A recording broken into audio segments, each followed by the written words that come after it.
Okay, I'm Abby Rike. I was on season 8 of The Biggest Loser, and I am in Chattanooga, Tennessee for the BlueCross BlueShield Health and Wellness Fair. So when you come to wellness events, what are you talking about? What are you telling these people? When I come to wellness events, I think my story, obviously wellness played a huge role in my life, but ultimately it's about how health and wellness can help you live your best life, regardless of circumstances in your life, regardless of things that have happened to you, that you can choose to move forward and live that purpose that is designed for you. When you were on the show, you had such a compelling story. I mean, I was even, just pulled into it as well. And do you find that when you travel around, you meet people that have been influenced and encouraged just by you? Like, how satisfying is that? Oh, I mean, I think when I get to go and meet and do what I do, I feel, number one, so blessed and fortunate, and number two, it's so humbling. But what I realize is that the whole world is hurting. Everybody has something that rocks their world, and so I think the part where it's connected is if something that bad can happen and you can move forward and put a legitimate smile on your face and find joy in the daily life, then it's almost like it gives me permission that, hey, maybe I can too. And so that is the driving force behind what I get to do now. And you've come a long way.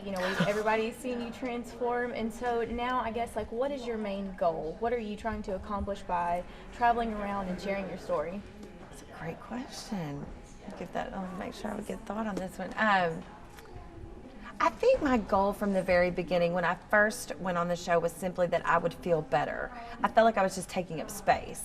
And so after the show, or going through the show, it was more the skills and the tools that I learned to truly live and feel good and just change the truth of who I thought I was. Because I had to redefine myself because my roles had changed so significantly. And so now I feel like my role is that you make your life count. That when I'm gone, that there will be a legacy, that there is beauty and wonderful things that go on this earth, and that people can experience and know that. And you've written a book. Can you tell us a little bit about that? Yes. This is basically my soul on the written page, and it was one of those opportunities you could never foresee. So sometimes the purpose of our lives is so much bigger than what we think it is. And so this is just a place where people will get to know my family. They will get to know about my faith. A couple of fun things that go on The Biggest Loser, the crazy television show. But ultimately that your truth can be that you can live your best life despite circumstance. Any health advice for someone struggling or just wanting to continue a healthy life? What's your best advice? The best advice I have is don't start something you can't continue. The fad diets and all of those things, don't even start them. If that's what you're doing, don't waste your time. Small changes over the course of time that you can stick with. No secrets.